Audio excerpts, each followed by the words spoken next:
আসসালামু আলাইকুম। আজকে আমি শেয়ার করব আমার বাসায় তোমাদের সাথে।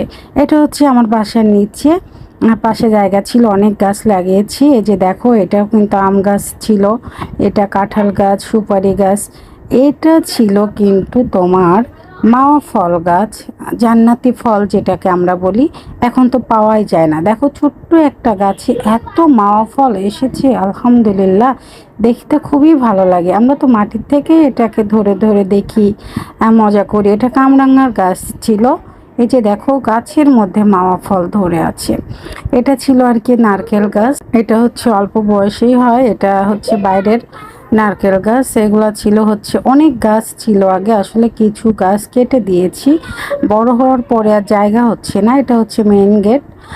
তো এটা হচ্ছে রেল গেট, খোলার সময় সব খুলে দেয় ধাক্কা দিয়ে। ওর বাবার সাইড থেকে যদি গাড়ি মাঝে মধ্যে বাসার মধ্যে নিয়ে চলে আসে। এটা ছিল ওর বাবার অফিস, আর এটা হচ্ছে ওর বাবার গাড়ির গ্যারেজ। তো এখন বাড়তি যে জিনিসগুলো ছিল সেগুলো ওখানে রেখে দিয়েছি আর কি, যেহেতু এখন অফিসে বেশি রাখছে গাড়ি।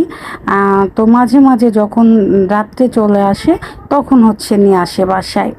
তো এই যে দেখো, আমাদের বাসার গাছগুলো কেমন হয়েছে, তারপরে হচ্ছে ফলও আসছে, সবাই অনেক প্রশংসা করে। এটা হচ্ছে আমার বাসার সামনের সাইড। আর ওই যে গেটের সামনে দিয়ে তোমার মেন রোড চলে গিয়েছে, ফাঁকা রাস্তা চলে গিয়েছে। আর এটা হচ্ছে এরকম বাড়ি। আর বাড়িটা করেছি আসলে আমি খুব শখ করে 5 বছর আগে। আর 5 বছর শেষ হয়ে গিয়েছে। আমরা তো ঢাকাতে ছিলাম, তো বাসায় শুধু শাশুড়িই থাকতো। ওর বাবা যখন আসতো মাঝে মাঝে আসতো। এটা হচ্ছে ব্যাক সাইড আমাদের বাসার। তো এইখানে হচ্ছে পুকুর ছিল পিছনে, তো বাউন্ডারিটা দিতে পারে নাই, তো এখন দেবে। পিছনে সবই আমার শ্বশুরের জায়গা, তবে এখানে পুকুর ছিল। এটা হচ্ছে দেখো আমার বাসার পিছন সাইড। এখানেও কিন্তু তোমার রান্নাঘর আরও একটা আছে।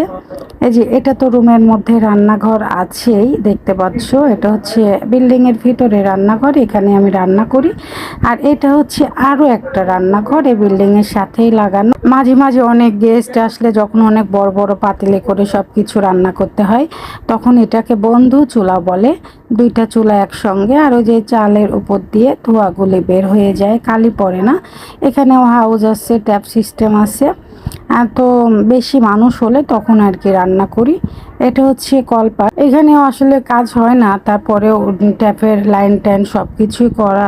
আর এটা হচ্ছে যে ব্যাক সাইড। আর এই যে কাঁচা যে ঘরটা দেখা যাচ্ছে মাঝে মাঝে, এটা হচ্ছে মানে আমার শ্বশুর বাসার পুরনো বাড়ির ঘর। তো আমার ব্যাক সাইডে আর কি পড়ে গিয়েছে। আর তো যাই হোক, কেমন লেগেছে আমাদের বাড়িটা জানাবে কিন্তু।